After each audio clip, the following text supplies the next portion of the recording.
Buenas noches a todos, bienvenidos a la sesión número 58 del estudio del libro La vida de Cristo, desde el nacimiento hasta la ascensión, en la Logia Blavatsky. Vamos con la tercera parte, el discipulado crístico según el Sermón de la Montaña, capítulo 1. Felicidades del discipulado. Gracias a todos y adelante, querido Enrique. Muchas gracias, Caro. Bienvenidos todos. Vamos a continuar estudiando estos interesantes pasajes de la vida de Cristo, que realmente ahora estamos viendo cómo esta enseñanza tiene que ver con las iniciaciones de los discípulos. Son lecciones para los discípulos propiamente y están relacionadas todas estas con la evolución, con el karma, con la reencarnación y todo esto. Amén de que a través de todo este proceso, pues se alcanza la liberación. Entonces, la sesión anterior y esta tiene como base fundamentalmente la doctrina secreta y la luz de Asia. Bienaventurados los que tienen hambre y sed de justicia, porque ellos serán saciados. Leyendo y meditando, dice el comentario, sobre estos grandes aforismos, uno puede sentirse transportado en pensamiento a aquellas reuniones íntimas en las que Jesús instruía a sus discípulos sobre el camino de la vida espiritual, porque veía que estaban en condiciones de poder practicar semejantes ideales. Estas enseñanzas superiormente diferenciadas no podía darlas provechosamente Jesús a toda la gente que se reunía en torno suyo. Mal comprendida e interpretada y aplicada de modo tergiversado por gente sin intuición, esta enseñanza podría parecer que implica entregarse a la pasividad y a la ausencia de todo esfuerzo por corregir las injusticias humanas, lo cual solo podría conducir al desastre, a la frustración, a la pesadumbre y a la pobreza.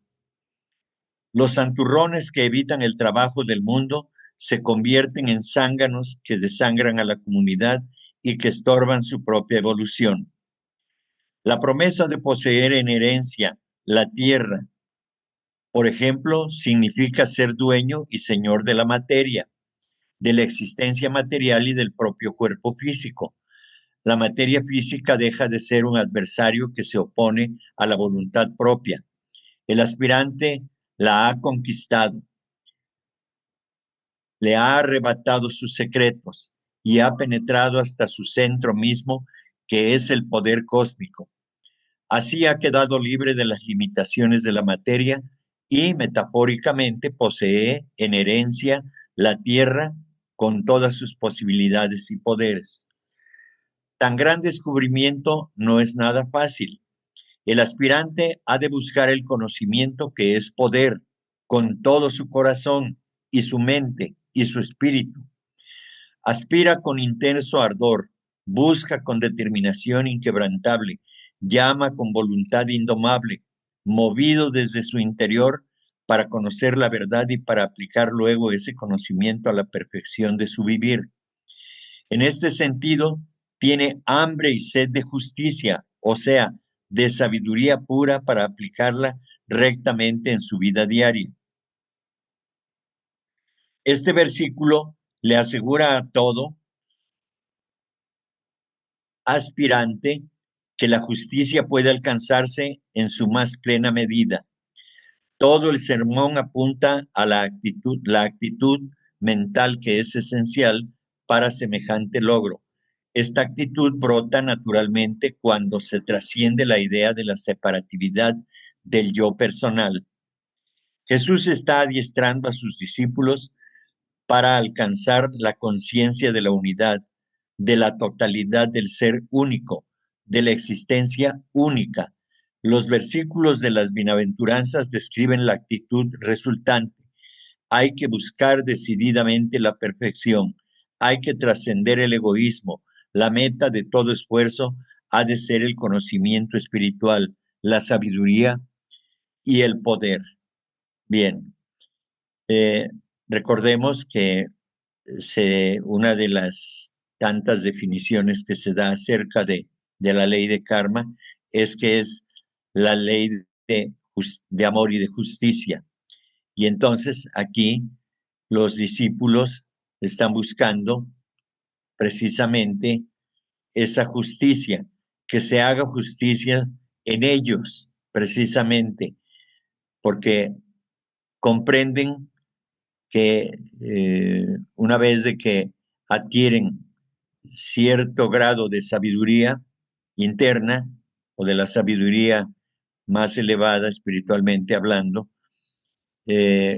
ellos están dispuestos a ofrendar su vida, su trabajo, todas sus acciones en favor de la evolución de todo lo existente, de todo el plan divino. Entonces, ellos toman la determinación de enfrentar su propio karma para poder seguir adelante. Ya no tienen miedo, no tienen temor, se lanzan con todo a alcanzar esa meta, con decisión y con la convicción de que es lo correcto, de que eso lo que están haciendo es una ofrenda que ha de rendir frutos para toda la humanidad y desde luego sirviendo al plan divino de la evolución del ser. Porque recordemos que nosotros somos una chispa del, del logos, del logos espiritual, que es el motor, que es la energía que mueve a todo este pequeño universo. Entonces, precisamente de esa manera, el logos se está manifestando y está evolucionando. Nosotros somos esas chispas que están evolucionando, pero que somos ese logos también y que solamente tenemos que continuar ese proceso hasta alcanzar la conciencia universal para unirla a la conciencia universal, precisamente, la conciencia del logos espiritual, que es el que rige los destinos de este sistema solar. Entonces, ese es el trabajo que estamos haciendo.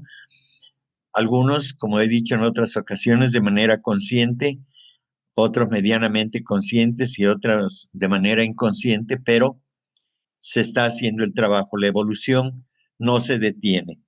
De esta manera, también, y es de lo que vamos a tratar, eh, para cumplir con este propósito y dado que se llega a un estado de conciencia superior, entonces aquí aplica la ley del sacrificio o la ley del autosacrificio para poder seguir avanzando.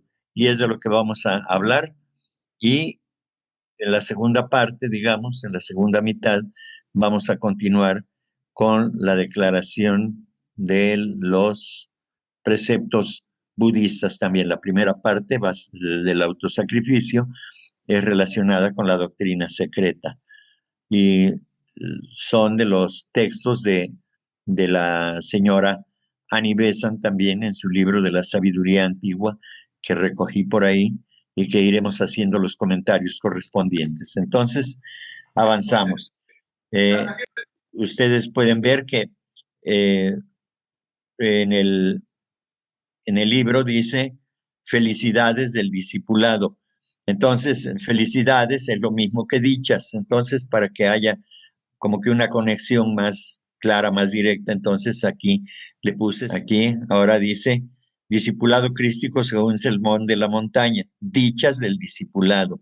O sea, lo dichoso que se siente el discípulo de poder servir a un plan tan tan elevado, ¿no? Espiritualmente hablando, ¿sí? Y recordemos que la montaña también no es exactamente que pueda ser, quizás sí, si fue en un monte, en una parte elevada, pero generalmente debemos establecer que cuando se habla de la montaña o del monte de una parte elevada, es que están en ese estado de conciencia, el Señor Jesucristo está transmitiendo, lleva a sus discípulos a ese estado de conciencia elevado y desde ahí es de donde pueden transmitir su conocimiento a quienes pueden entender, pueden recibir ese conocimiento en ese nivel elevado de espiritualidad o de conciencia. Se ha dicho, el sacrificio primordial de que procede el nacimiento de los seres se llama acción, es decir, karma. Y este paso a la actividad fuera del reposo perfecto de la existencia en sí se ha reconocido siempre como sacrificio del logos. Este sacrificio se perpetúa a través de la duración del universo porque la vida del logos es el único sostén de cada vida separada.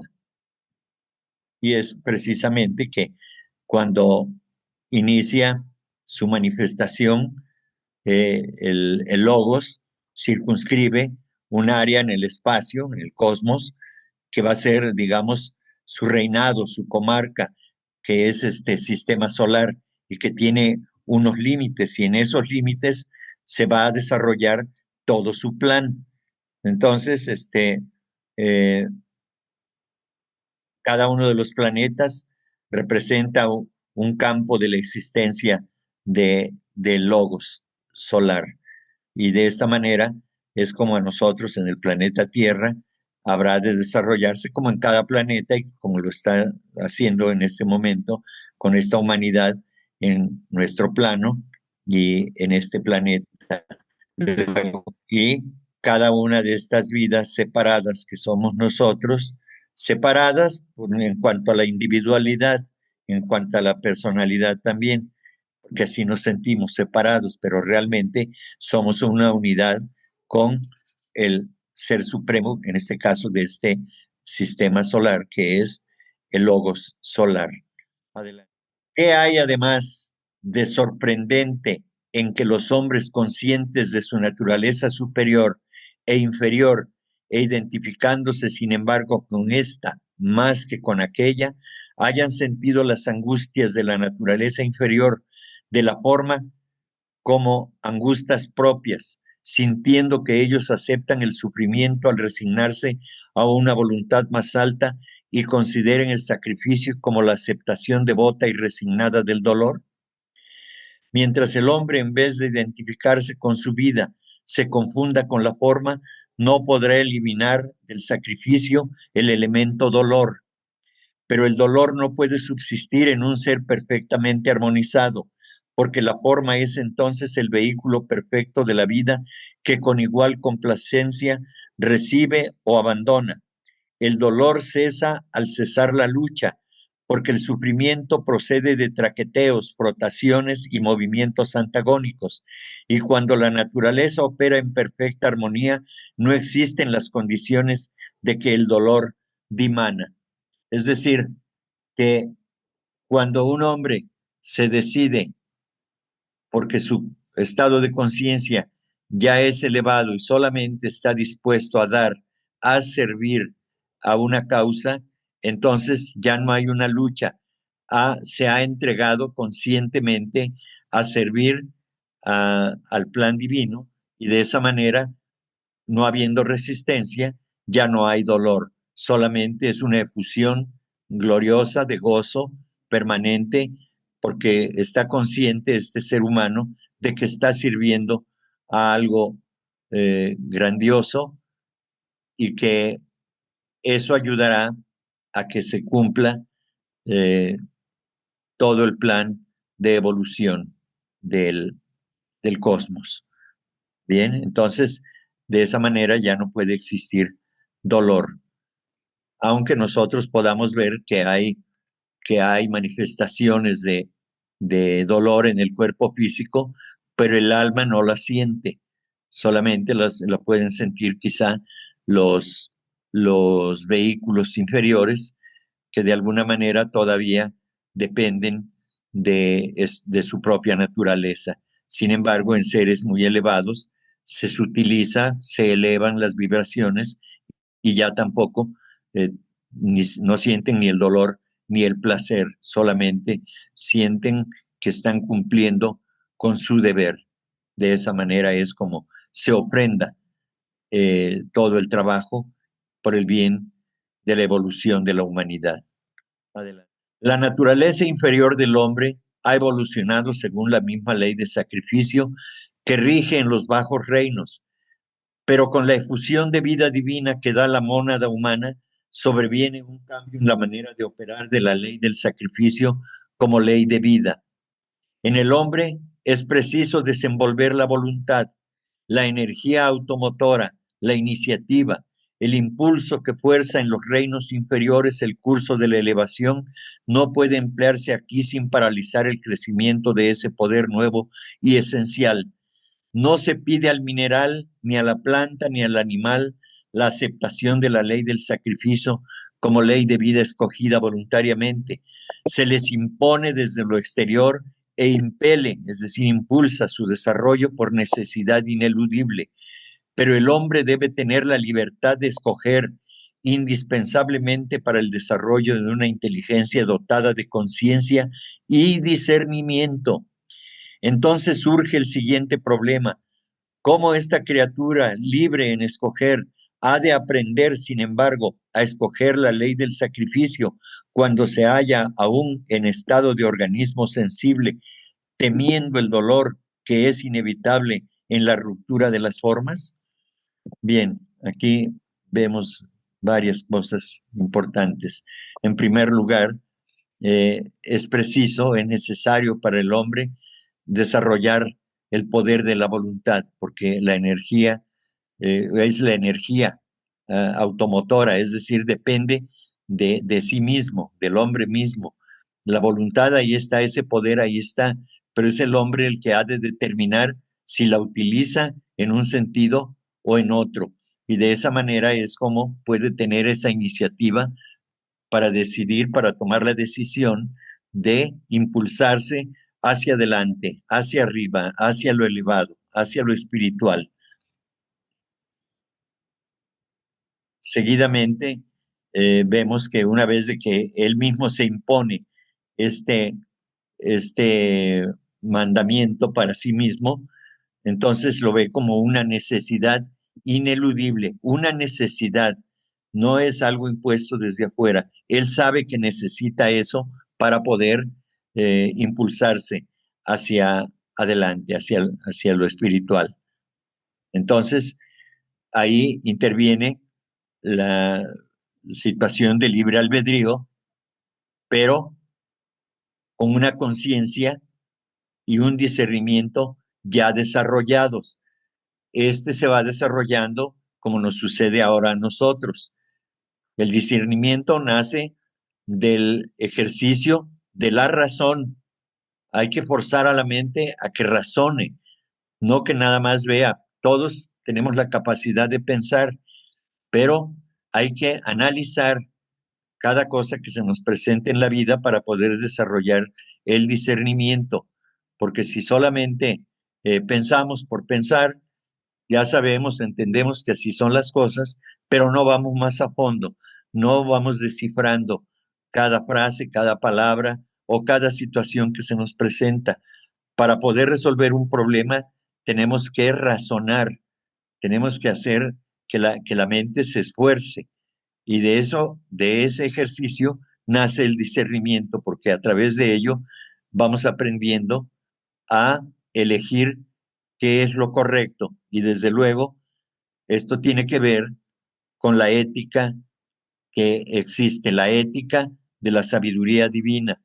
Por ejemplo, eh, un, una, un aforismo que dice el mismo Maestro Jesús, ¿sí?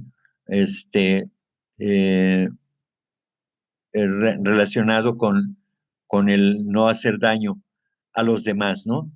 Entonces, no hagas a los demás lo que no quieras para ti, o en sentido positivo, haz a los demás lo que quieras para ti. Entonces, es de esta manera que con esas bases sobre esa ética superior ha de, ha de desarrollar el hombre su discernimiento.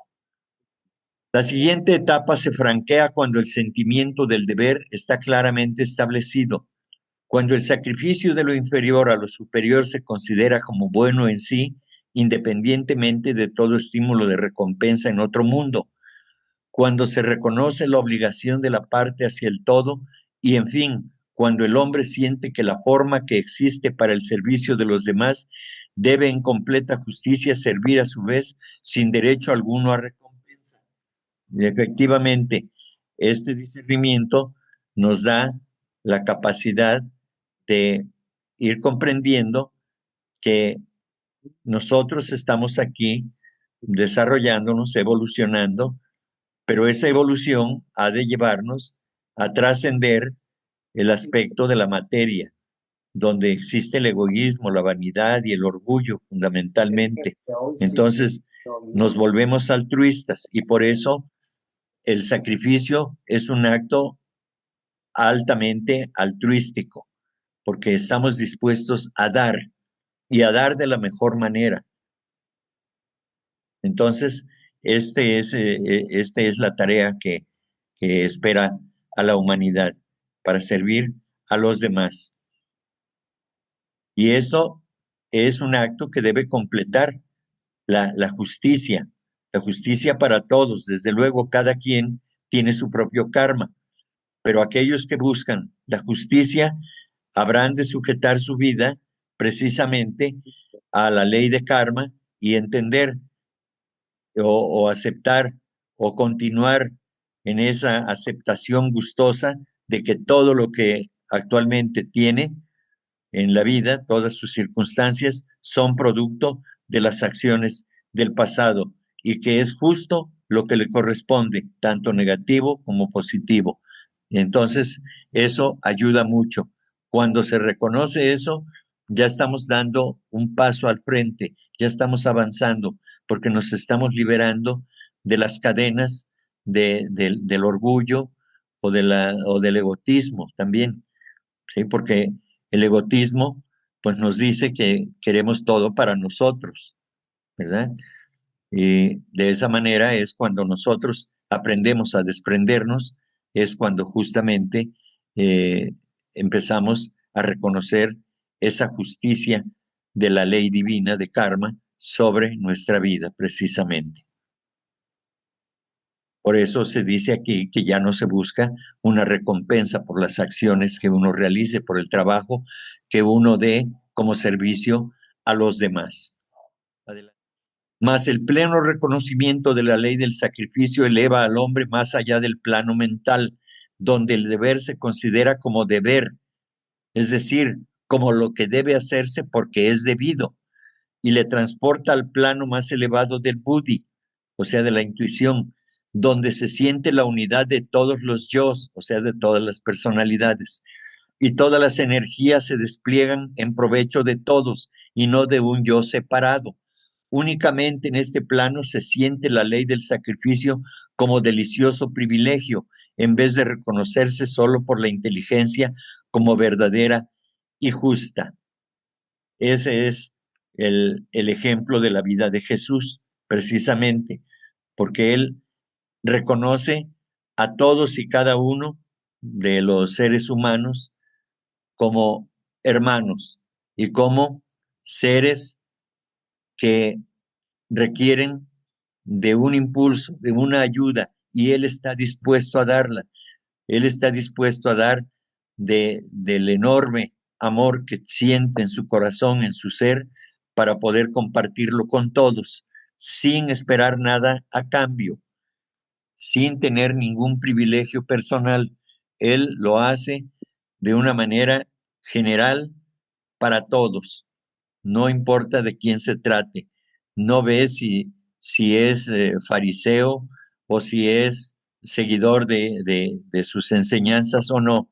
El amor es para todos, es universal, porque Él, el Señor Jesús y los seres que llegan a ese estado, saben que los demás, las demás personas, los demás seres, son Él mismo, porque todos somos uno y lo mismo.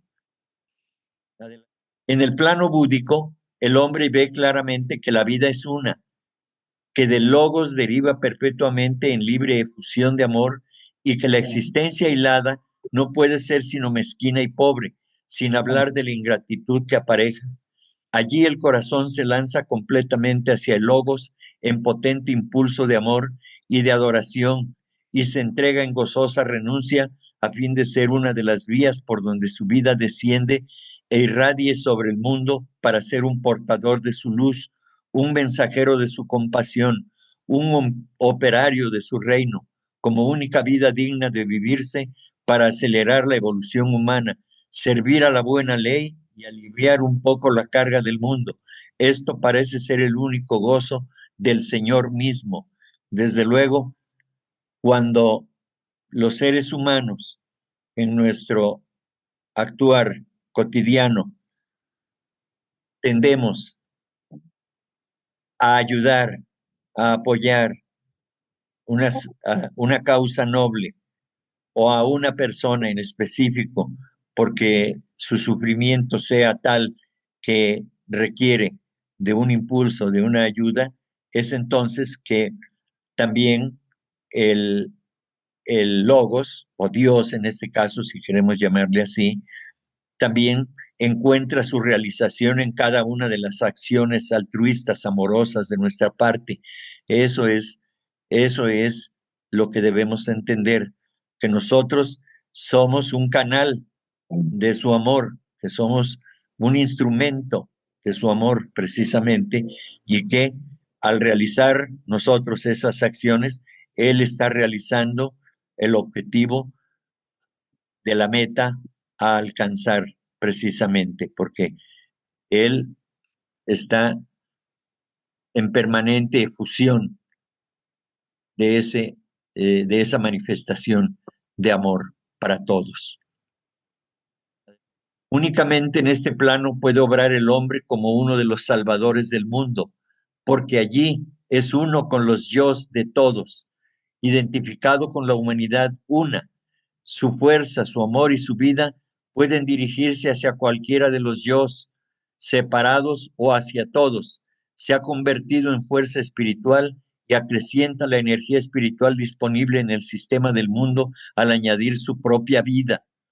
Las fuerzas que antes se empleara en los mundos físico, astral y mental en busca de satisfacciones para su yo separado, se reúnen en un acto de sacrificio o de ofrenda y transformadas así en energía espiritual, se difunden por todo el mundo como oleada de vida espiritual. Esta transformación se efectúa según el motivo que determina el plano en el cual se descarga la energía. Si el hombre tiene por motivo el logro de objetos físicos, la energía descargada opera solo en el plano físico. Si desea objetos astrales o del deseo, descarga la energía en el plano astral. Y si busca goces mentales, su energía funciona en el plano mental. Pero si se sacrifica para ser un canal de la vida de logos, descarga la energía en el plano espiritual y esta energía opera en todos los lugares con potencia y sutilezas de fuerza espiritual.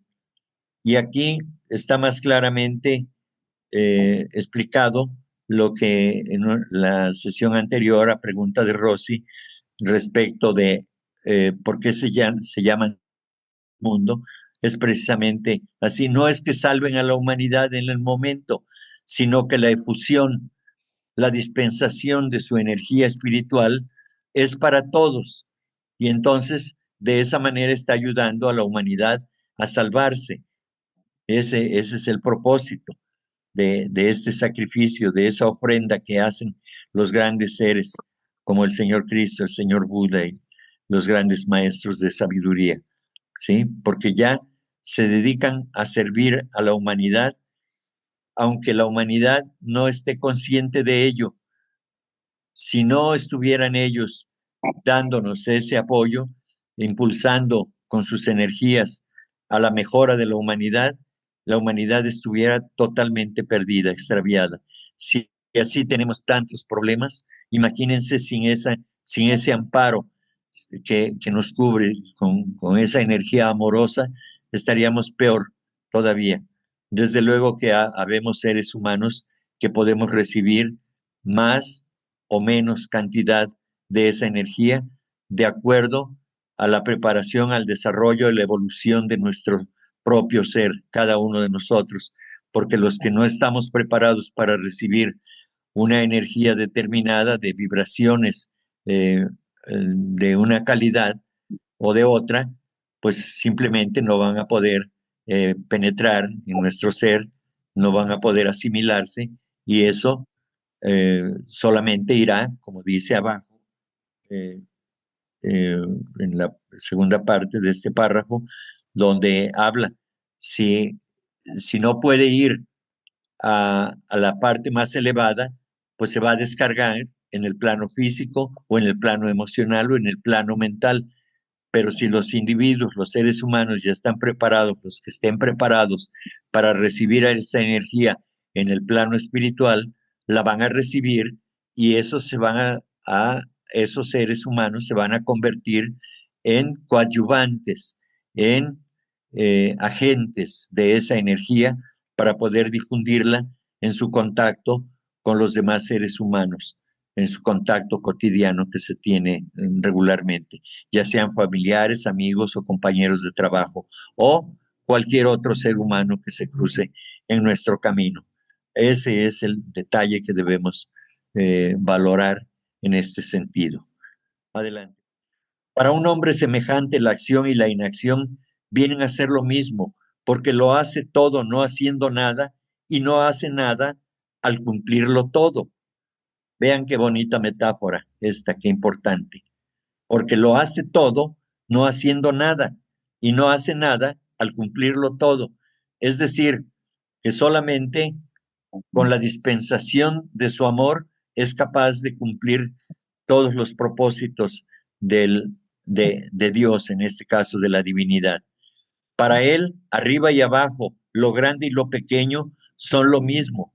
Ocupa con gozo el lugar que se ofrece, porque el logos es idéntico en todo lugar y en toda acción. Es decir, Dios tiene la humildad de a través de nosotros de estar en cualquier lugar con total humildad y no va a sentirse ni más ni menos que lo que es con aquellos con quien convive a través de nosotros. Por eso nosotros debemos ser humildes en el trato con los demás. Puede dirigirse hacia toda forma y obrar en todo sentido, porque no conoce ni escoge ni diferencia. Por el sacrificio se ha hecho su vida una con la de Logos y ve a Dios en todo y todo en Dios. ¿Qué le importa en el lugar o la forma si él mismo es la vida consciente?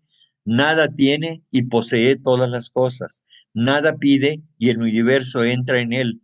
Su vida es dichosa porque es uno con su Señor bienaventurado. Al utilizar la forma para el servicio sin sujetarse a ella, pone fin al dolor.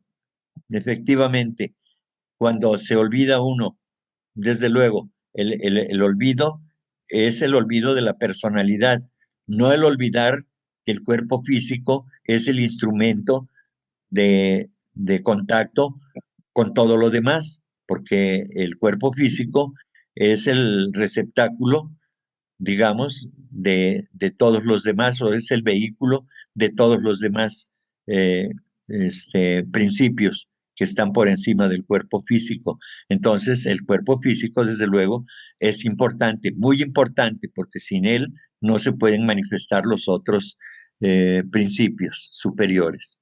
Adelante. Los que comienzan a comprender las maravillosas posibilidades ofrecidas al que se asocia voluntariamente a la ley del sacrificio, experimentarán sin duda el deseo de comenzar esta asociación voluntaria antes de poder elevarse a las alturas cuya vaga descripción acabamos de hacer. Como toda verdad espiritual profunda, el sacrificio es eminentemente práctico en su aplicación a la vida cotidiana y quien comprende su belleza puede efectuarlo sin vacilar. Una vez tomada la resolución de comenzar la práctica del sacrificio, el hombre debe señalar con un acto de sacrificio el comienzo de cada jornada.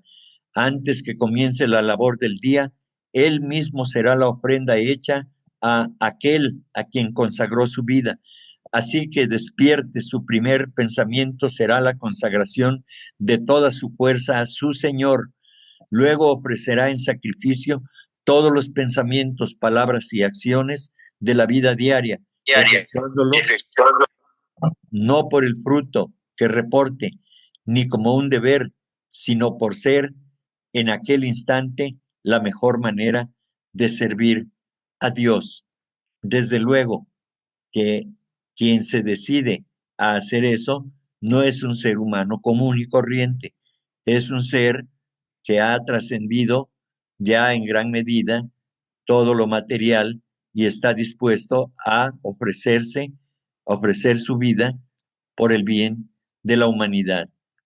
Por eso los discípulos, precisamente en las instrucciones que vienen en el libro del ocultismo práctico, precisamente dice que cuando llega este momento, el discípulo necesariamente tiene que separarse hasta de su familia, de sus padres, de sus hijos, de sus hermanos, de todos, porque ya no va a servir solamente al núcleo familiar al que ha estado atado, sino que ahora va a servir a una causa muy superior, muy grandiosa, que es la causa de la humanidad. Entonces ahora se olvida de todo lo pequeño, que es importante, pero que ya se sobrepasó esa etapa y ahora está dispuesto a servir a la humanidad. Ese es el gran propósito que debe hacerse quien decida ofrecerse como discípulo y ser un discípulo y trabajar por el bien de todos los demás, sin esperar nada a cambio, sin esperar aplausos, sin esperar una paga de cualquier tipo, ya sea dinero en especie o por afectos y demás. Para él ya no debe existir esas consideraciones, de tal manera que no es, repito, para cualquier ser humano. Este ser humano debe reunir estas condiciones que acabo de describir, de practicar el altruismo por sobre todas las cosas, de darse a los demás de manera incondicional. Desde luego que hay seres humanos que ya están en esa condición o muy cerca de alcanzar ese estado de conciencia y la gran mayoría de la humanidad está luchando en el fango, en las problemáticas cotidianas de la vida. Digo en el fango, metafóricamente hablando, porque pues estamos perdidos con nuestras emociones y con nuestros intereses muy personales, pero es parte del trabajo. Si vemos a ese mal como si fuera el diablo, el mal sirve precisamente para impulsarnos hacia el bien, porque es a través del sufrimiento que finalmente logramos comprender.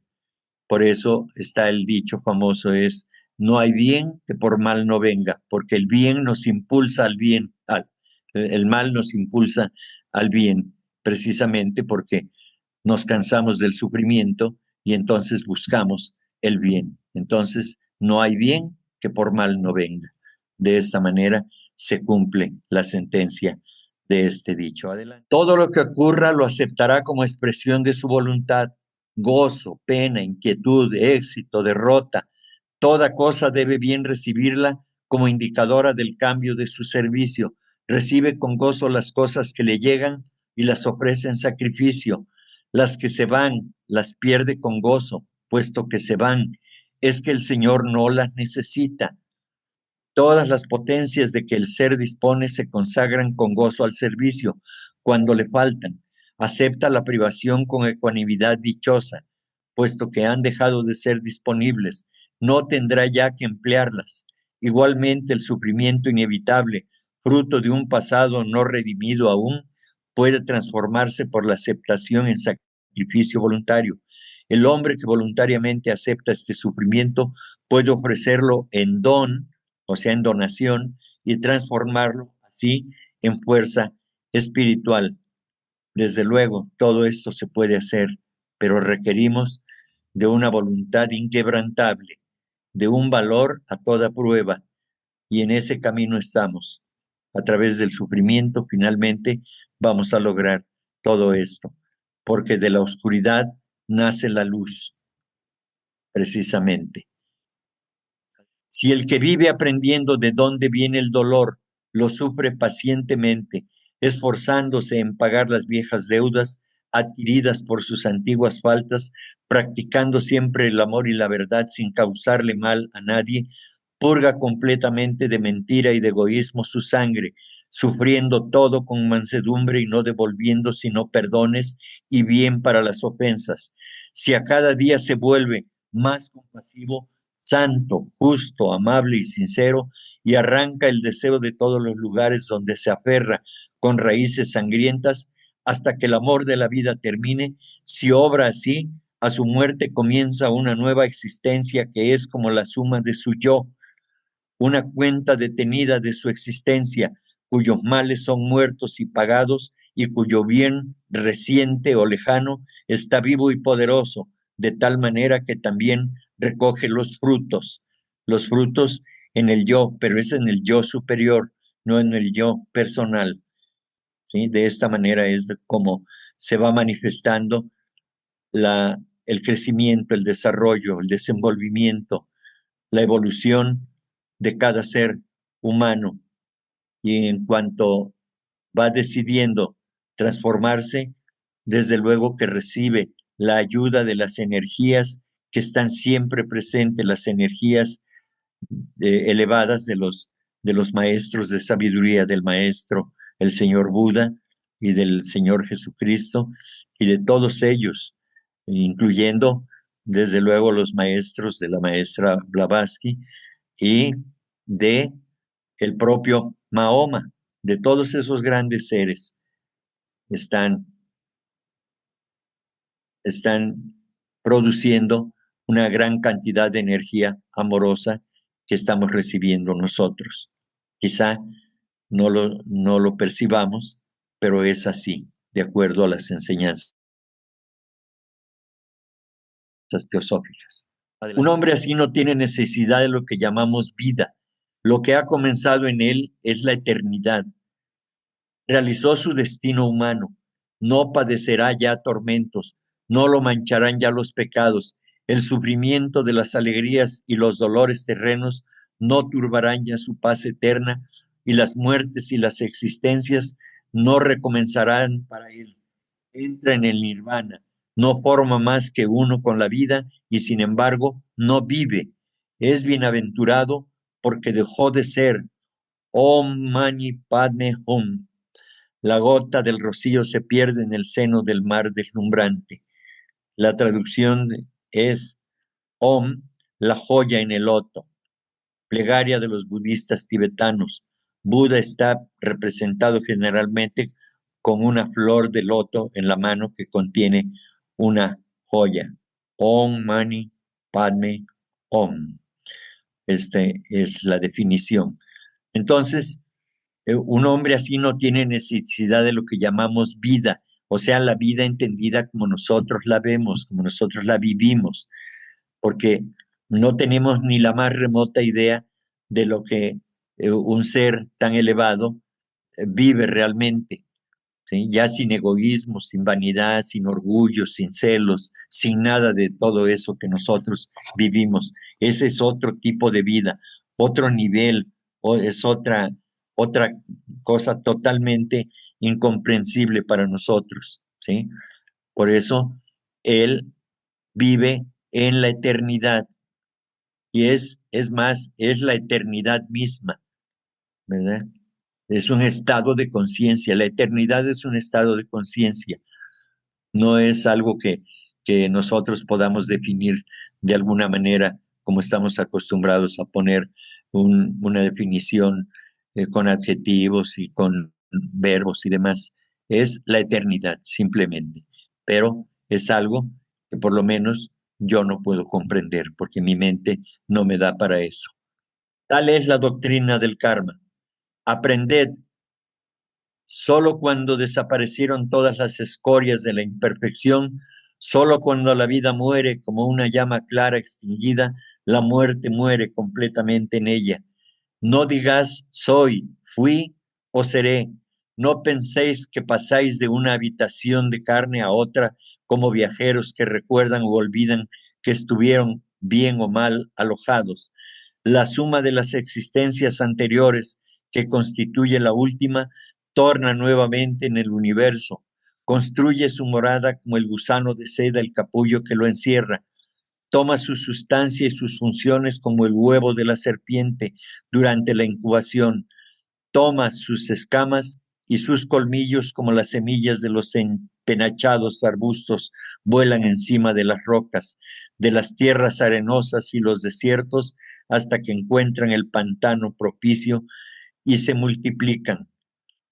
Este es un estado de conciencia en que la aceptación del karma nos enseña que a través de limpiar nuestros vehículos es como nos elevamos por encima de las consideraciones de tipo materialista y que podemos decir que de esa manera ya no existe más la muerte como nosotros la entendemos, es decir, como la humanidad la entiende, sino que ahora hay una esperanza de vida, porque realmente no hay tal muerte y que de esa manera podemos comprender que debemos retornar tantas veces sean necesarias para seguir aprendiendo y para seguir creciendo a través de la experiencia que nos da la actividad en cada una de las encarnaciones, hasta que finalmente ya no dependamos de ese tipo de consideraciones. No importa que las encarnaciones que tengamos y en cada una de ellas vamos a vivir las experiencias que van a ser experiencias para servir, no para servirnos, no para sentirnos cómodos o incómodos ante la vida, sino que simplemente podemos gozar del servicio que podemos proporcionar al plan divino, que es la evolución. Lo mismo acontece para el ser feliz o desgraciado, cuando la muerte hiera al asesino cruel, a sus fragmentos impuros y ensangrentados vagan llevados por vientos brumosos y pestilentes. Pero cuando el hombre bueno y justo muere, soplan suaves brisas, el mundo se torna más hermoso, como un río del desierto que desaparece repentinamente para reaparecer enseguida brillando con fulgor más puro. Así el mérito adquirido hace alcanzar una era más venturosa, que está más alejado del demérito. Sin embargo, es preciso que esta ley de amor gobierne soberanamente sobre el mundo entero antes que las calpas terminen. ¿Cuál es el obstáculo? Hermanos míos, es la oscuridad que esparce la ignorancia, la que os extravía y hace tomar las apariencias como realidades y os inspira el deseo ardiente de poseerlas, y cuando las tenéis, os atan a las concupiscencias que causan vuestros dolores. Vosotros que queréis seguir el camino del centro, trazado por la clara razón y aplanado por la dulce quietud, vosotros que queréis conocer el camino elevado del nirvana, escuchad las cuatro nobles verdades, dice el Señor. Entonces, de esta manera es como nosotros vamos avanzando paso a paso, de tal manera que hasta el propio cuerpo físico de ya vuelto cadáver sigue, sigue cargando con las malas vibraciones de un ser humano que ha tenido una vida desordenada. En cambio, cuando una persona con una conciencia más elevada, con una vida más pura, también su cuerpo físico está construido con energías, con moléculas, con materia más sutil, más espiritualizada. Entonces, en todo tiene que ver la actitud de nosotros, de cada uno de nosotros, para que podamos ir mejorando poco a poco, y ya no estar más alojados en el demérito de nuestro propio ser, sino conquistar los méritos para que vayamos avanzando decididamente, eh, sin pelearnos, sin resistir a las energías del bien. Y es una tarea que no es sencilla porque estamos acostumbrados al placer y el placer irremediablemente nos lleva al dolor. Entonces, hablando de las cuatro nobles verdades, decimos que la primera verdad es la del dolor. No os dejéis engañar. La vida que amáis es una larga agonía. Solo quedan sus penas. Sus placeres son como pájaros que brillan y vuelan.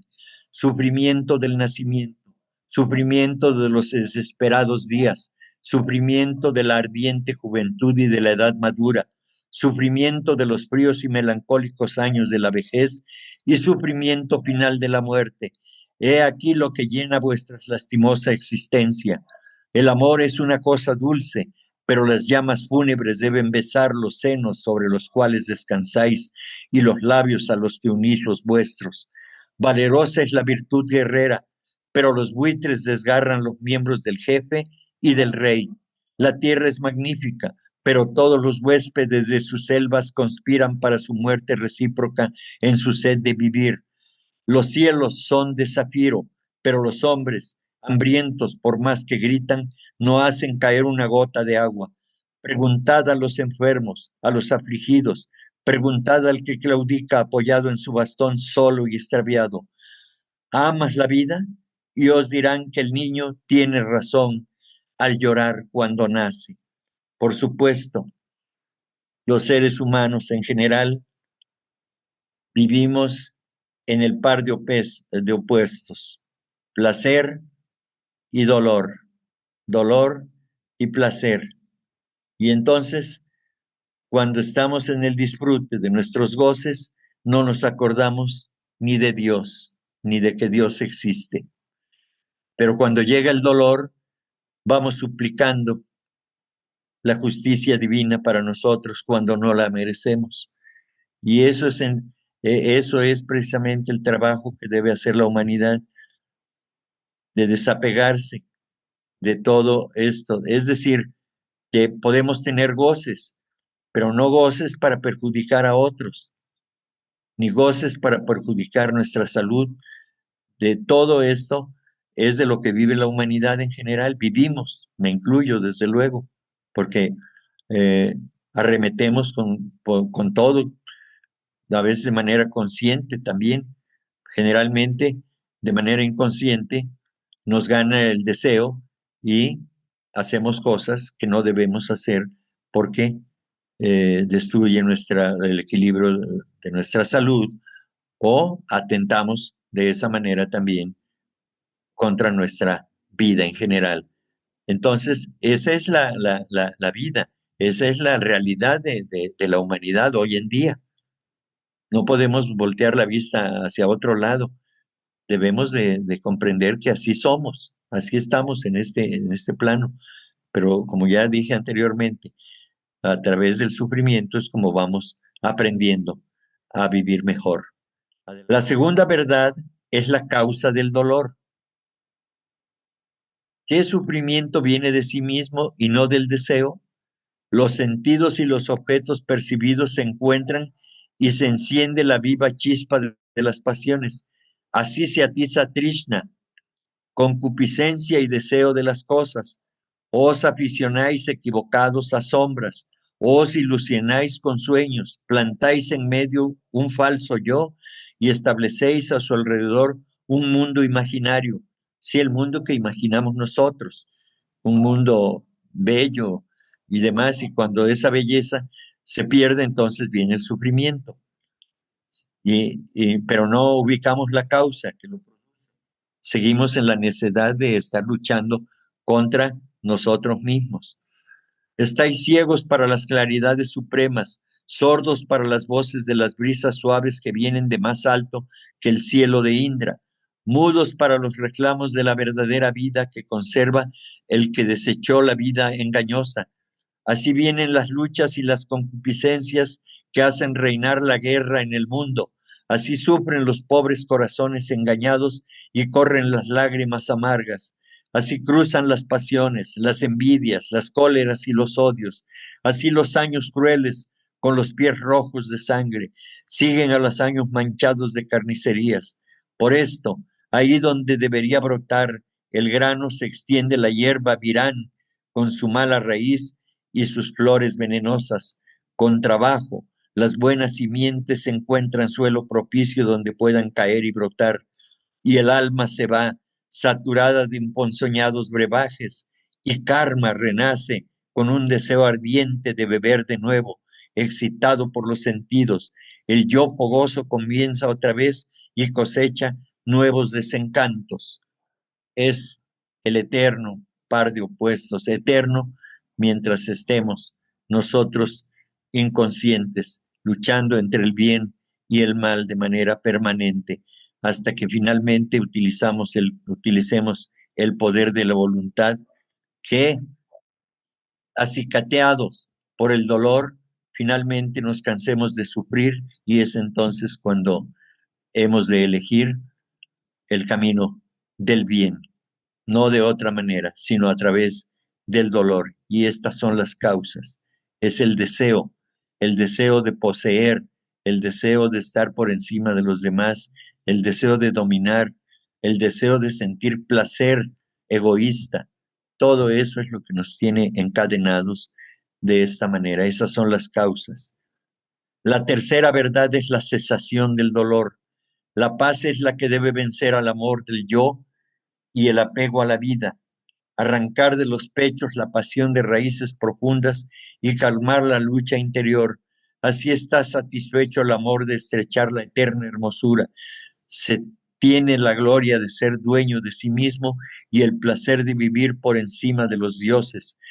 Se poseen riquezas infinitas porque se amasa el tesoro de los servicios prestados, de los deberes cumplidos con caridad, de las palabras benévolas y de la vida pura. No se perderán estas riquezas en el curso de la existencia y ninguna muerte las despreciará. Entonces desaparece el dolor porque cesaron la vida y la muerte. ¿Cómo puede alumbrar la lámpara cuyo aceite se consumió?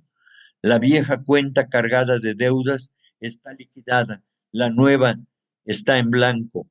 Así alcanza la felicidad el hombre, desde luego, desapegándonos de todos los egoísmos, de todos los placeres egoístas. Es de esa manera únicamente que uno puede eh, avanzar, ir hacia la cumbre donde está la meta gloriosa del servicio a los demás, donde puede uno encontrar la paz del amor divino. La cuarta verdad es la vía, el camino o el sendero. Está abierta, amplia y unida, accesible a todos los pies, desembarazada y vecina al noble sendero óctuple que va recto a la paz y el refugio.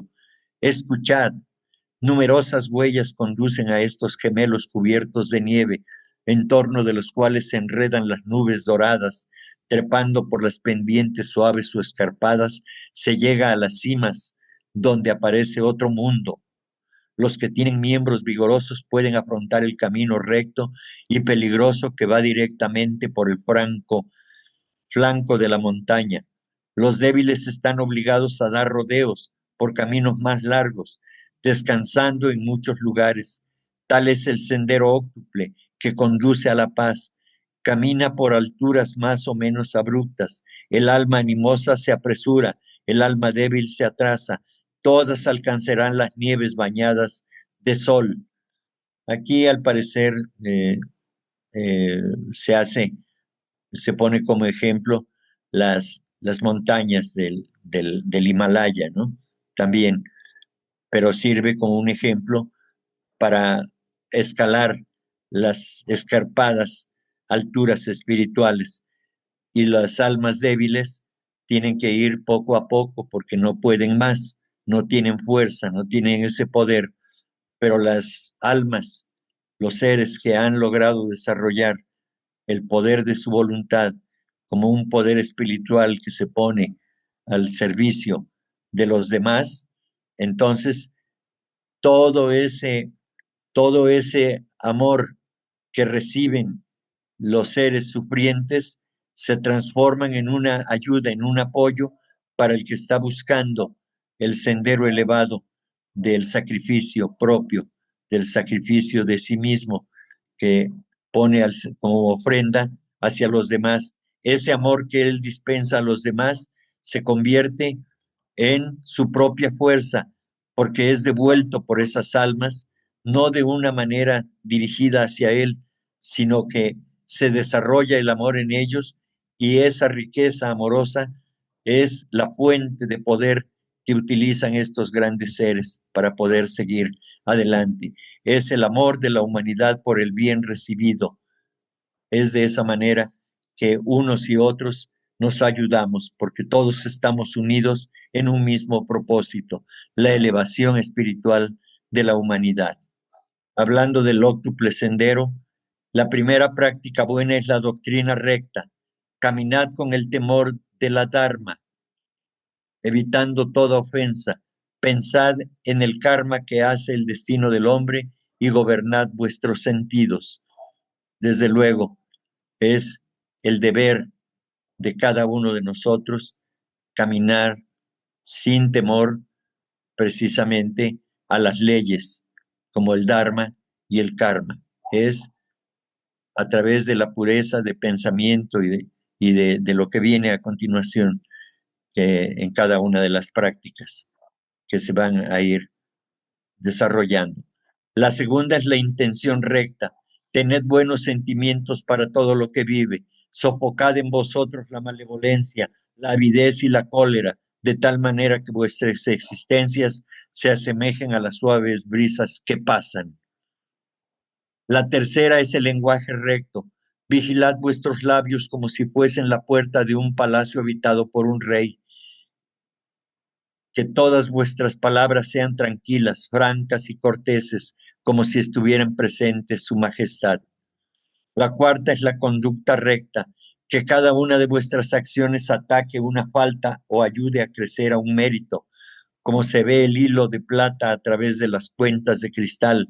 Dejad que el amor aparezca a través de vuestras buenas acciones.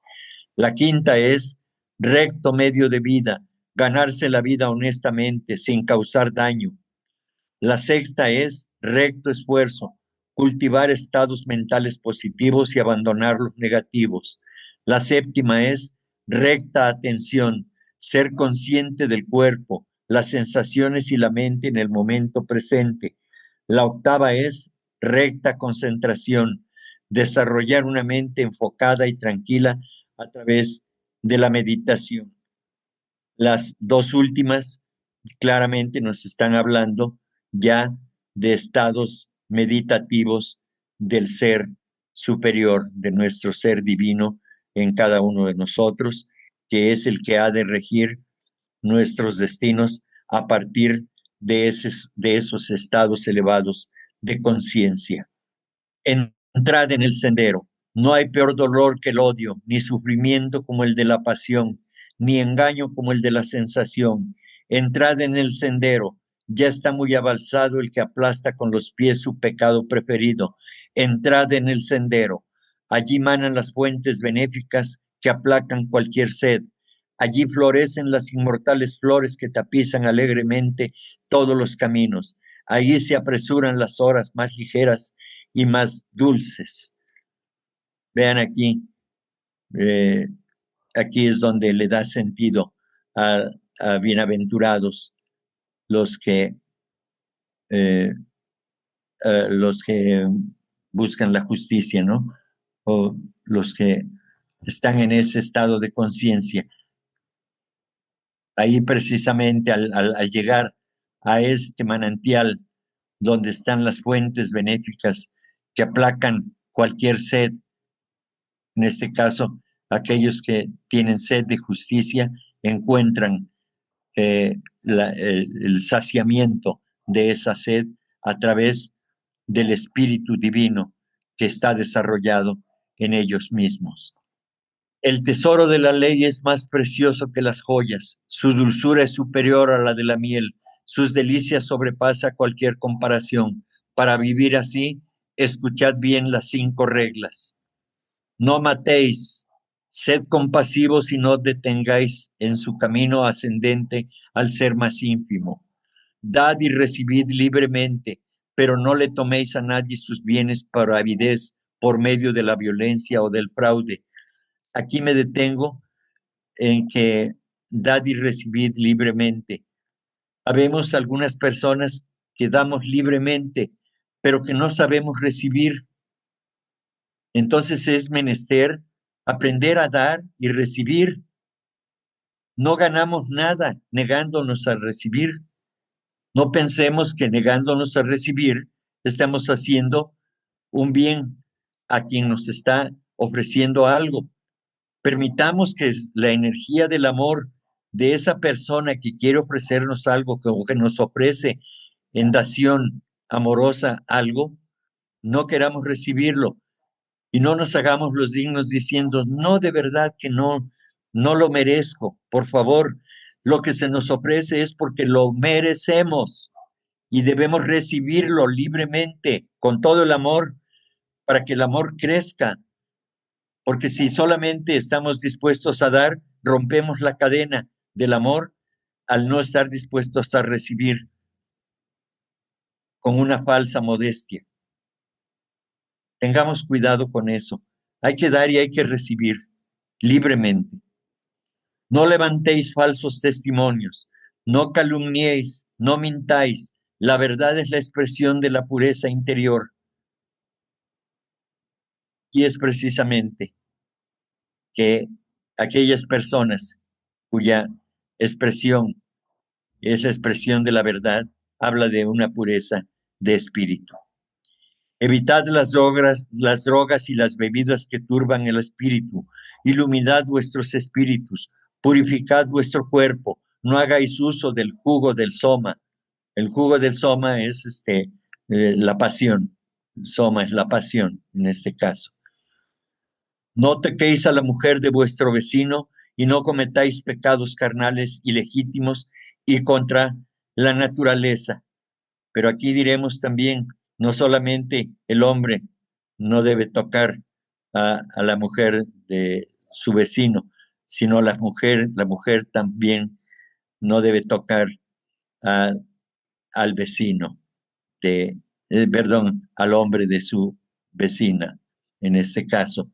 Bueno, son cosas que nosotros vivimos, son cosas que están ahí en nuestro cotidiano vivir y que debemos estar atentos. Estas son 5 reglas que son muy importantes y que son como los mandamientos de la ley mosaica también. Adelante, por favor. Entonces, estos son principios éticos que debemos observar. Adelante. Si me preguntáis de qué modo comprendemos el deber teosófico puesto en práctica y con relación a karma, puedo contestaros que nuestro deber es beber sin una queja hasta la última gota de cualquier contenido que el destino nos ofrezca en la copa de la vida.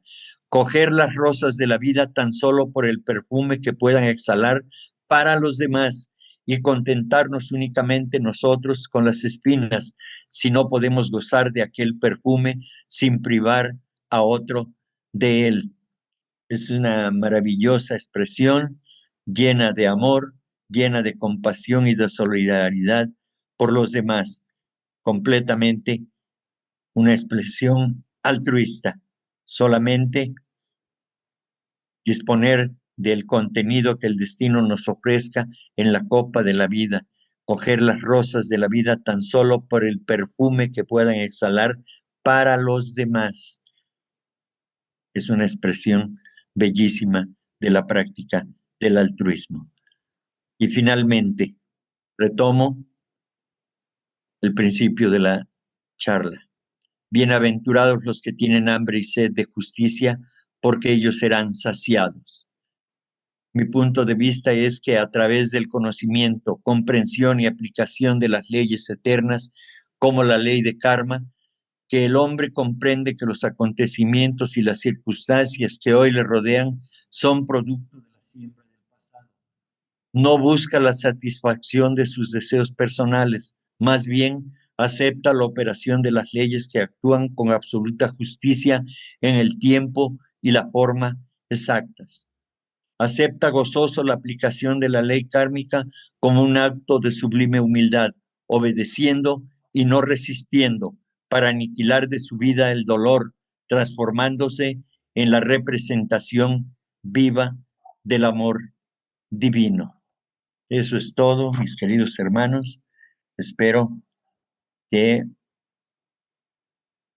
haya preguntas o que haya aportaciones después de esta exposición y que todo en lo que me basé está en la doctrina secreta, de donde también, en sus propias palabras, la señora Annie Besant, que era una escritora lúcida y que yo les transmití sus propias palabras y que luego hice los comentarios que yo consideré que eran necesarios para aclarar lo dicho por la señora, lo escrito por la señora Besant, y desde luego lo que escribió Edwin Arnold, el autor del libro La luz de Asia, que está dedicado a la vida de nuestro Señor el Buda. Así. En el caso del Maestro Jesucristo, lo que él recibió fueron persecuciones, azotes.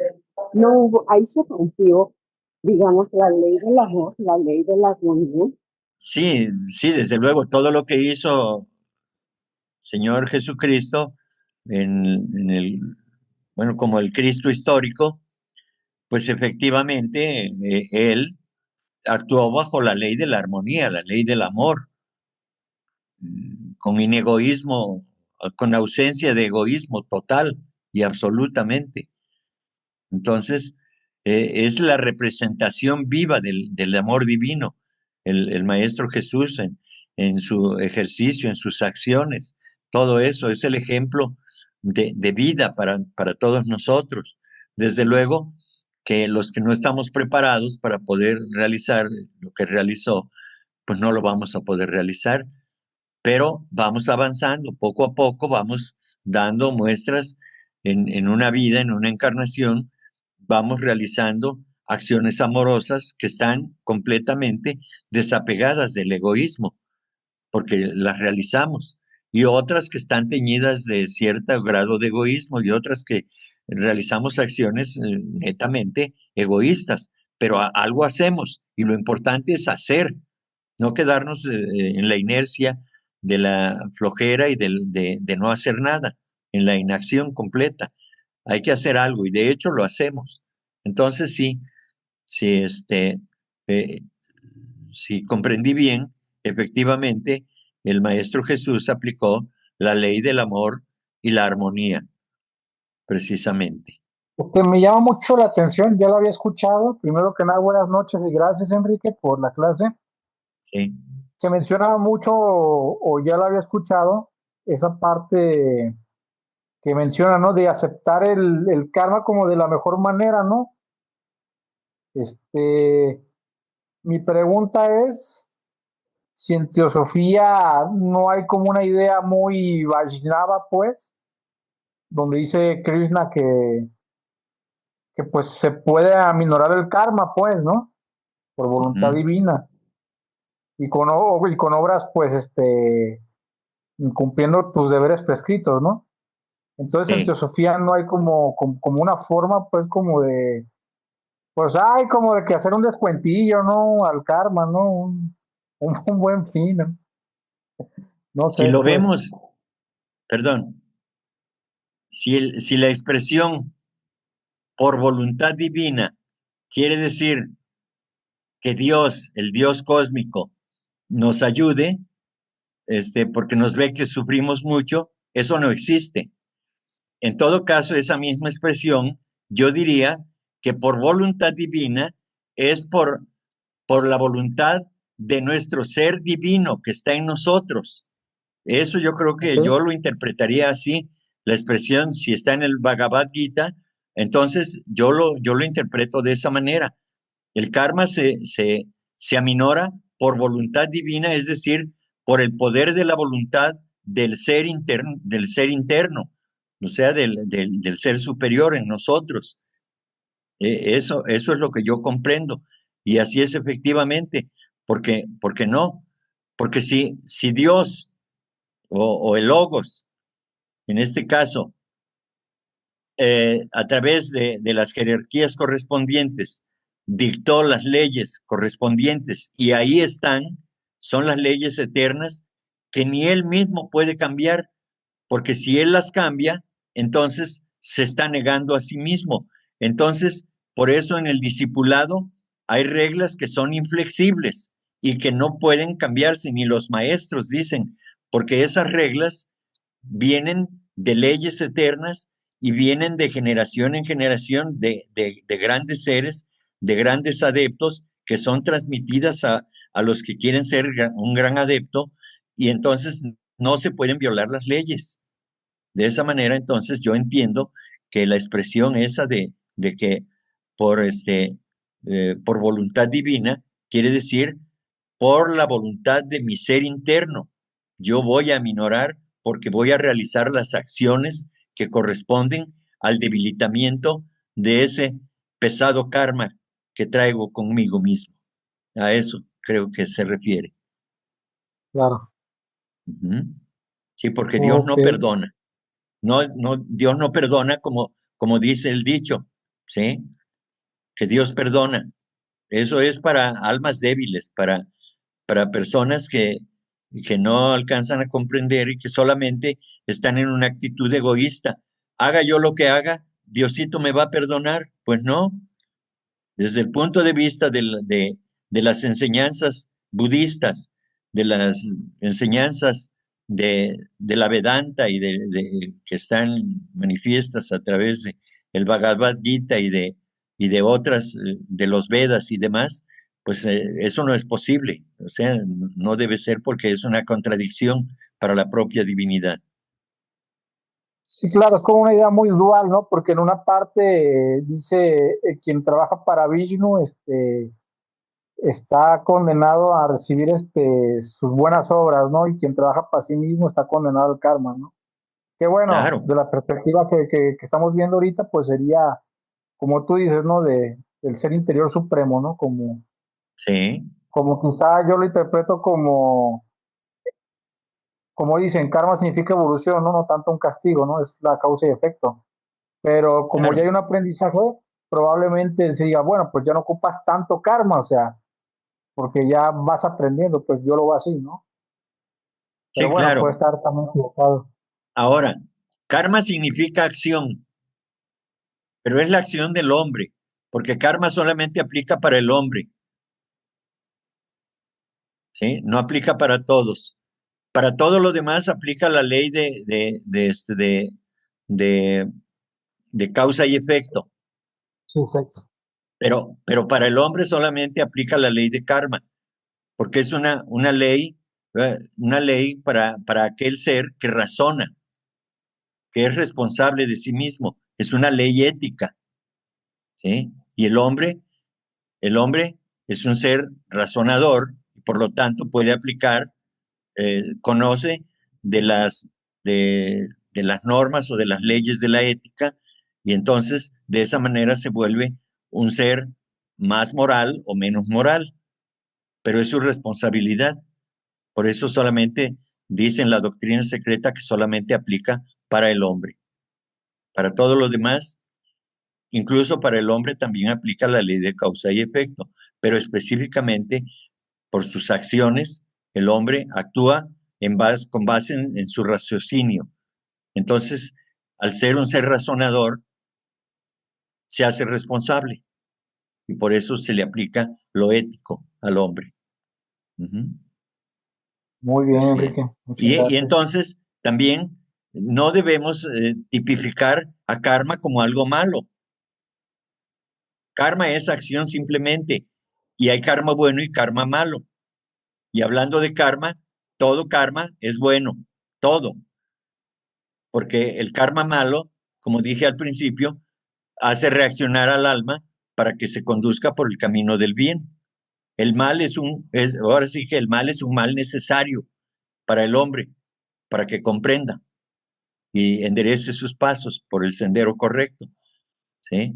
Si no existiera el mal, entonces estaríamos en la eterna beatitud y no habría evolución. Pero como eso no existe, como existe la ley de evolución, como existe el deseo de Logos o de Dios de evolucionar, pues entonces tiene que existir el mal necesariamente para que haya un contraste. De lo contrario, no puede darse la evolución.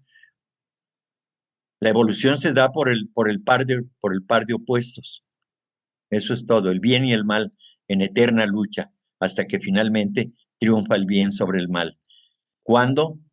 Cuando termine este Manvantara en el que estamos. Y vendrá un nuevo Manvantara en el que nuevamente los átomos negativos y los átomos positivos van en sentido contrario para complementarse. Esa es la ley de la vida.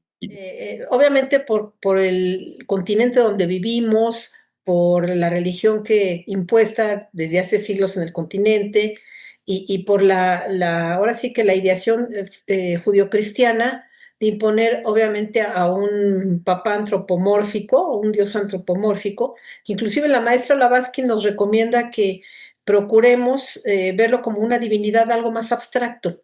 El hecho de pensar en un Dios inmediatamente nos manda a pensar en un viejito ahí caminando en el espacio o ver un señor gigantesco caminando en el universo, ¿no? Entonces, y que dice él y que su voluntad y lo que Dios diga, y entonces ya vemos una separación de un señor que está dando órdenes y obviamente pues eso no existe porque tratamos de humanizar a una divinidad y entonces, olvidándonos que la voluntad desde lo más abstracto, que es la divinidad, pues es un océano de amor infinito donde nosotros somos una gota. Si nosotros agarramos una gota del mar, pues vamos a ver que tiene exactamente las mismas propiedades que todo el mar. Entonces, esa fuerza interior, esa fuerza divina está en nosotros. Entonces, efectivamente, pues todas esas acciones de karma es porque pues simplemente son esa ley divina y no es que tanto la divinidad la haya inventado, sino que son leyes que vinieron es parte de esa fuerza conciencia universal y obviamente no se puede cambiar y muchas veces decimos ni él las puede cambiar y volvemos a ser antropomórficos, ¿no? Porque no es, sino que esas leyes simplemente son para la evolución de todos y las acciones son a través de nosotros mismos. Nadie nos va a hacer la tarea, nosotros somos los únicos que tenemos que trabajar con todo lo que se nos presente para continuar con esa parte de esa ley de evolución. Pero sí se recomienda mucho que tratemos poco a poco de enfocar a esa divinidad como un todo dentro de nosotros, como algo infinito, algo inconcebible, como una raíz sin raíz, como pues lo que es el para Brahman, el todo. Pero si nos enfocamos a un padre de que lo que él diga, lo que él mande y que su voluntad, es que la voluntad es de nosotros, porque somos parte de él. Yo siempre por eso les recomiendo ver ese ejemplo de la gota del océano, ¿no? Y Krishna cuando dice, a mí me lo das, es que te lo das a ti mismo, esa divinidad interna. No hay ninguna separación ni ningún señor por fuera. Entonces, buscar siempre que todo esté ahí. Como una vez le preguntaban al Maestro Jesús y decía, es que no te empeñes en ver cómo es, simplemente siéntelo, percibe esa fuerza, esa conciencia de amor infinito dentro de ti. Y a mí se me hizo tan claro cómo lo dijo. Entonces, ahorita nada más lo quería yo compartir. Y efectivamente, el karma no es algo malo, al contrario, es una ley educadora. Dijiste algo que me llamó la atención. Los seres humanos queremos humanizar a Dios. Bueno, al principio de la charla dije que cuando se manifiesta el Logos, o sea, Dios, se manifiesta en todas las formas, desde luego en la forma humana, en el ser humano. Entonces, la divinidad se humaniza por sí misma y el ser humano se diviniza y se va a divinizar cuando alcance el estado de conciencia necesario para convertirse en Dios mismo, consciente, porque somos Dios, pero inconsciente. Entonces, efectivamente, de manera inconsciente, las personas que no estudian teosofía o alguna otra de estas filosofías que enseñan, sobre todo las que vienen en la Vedanta, ¿no? En el budismo y en el cristianismo esotérico, pues entonces, de manera inconsciente, como tú dices, tratan de hacer humano a un Dios, sí, efectivamente, pero dentro de todo eso están en lo cierto, porque Dios es humano, porque Dios es un animal, porque Dios es un mineral, solamente que de manera, la expresión es inconsciente, pero quienes van despertando a una conciencia más elevada, entonces empiezan a tratar de hacer las cosas que corresponden a una armonía con el deseo de la divinidad, que es la armonía, que es a través del amor que debemos expresarnos. Pero así es, nada más quería yo puntualizar eso, porque sí, así es efectivamente. Dios es humano también. En esa esencia de amor que tenemos, que no tenemos, que llevamos en nosotros cuando evolucionamos o en un esfuerzo por evolucionar.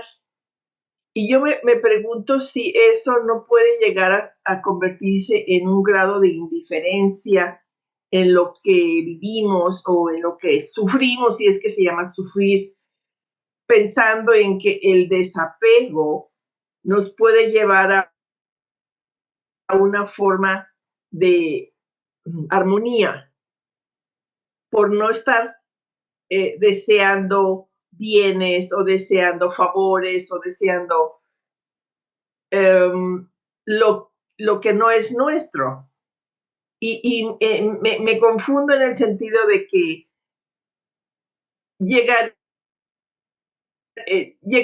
podrá uno llegar a ser indiferente más que amoroso, o uno debe de estar consciente que en centrarse que es el amor hacia los seres como parte del logos, creo que se dice. Uh-huh. Lo que me debe de guiar el amor, y si yo en algún momento pierdo de vista el amor, pierdo de vista el camino, por decir algo. Ajá. No, bueno, cuando el hombre eleva su conciencia a grado tal que se convierte en la representación del amor divino, que es la pureza, ¿sí?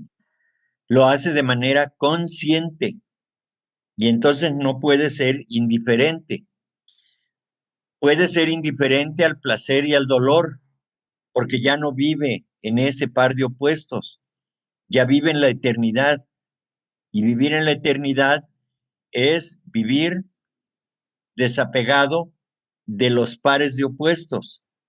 O sea, ya no siente ni deseo por el placer, ni aversión tampoco por el placer, ya lo trascendió, ¿sí? Ya no hay ese interés.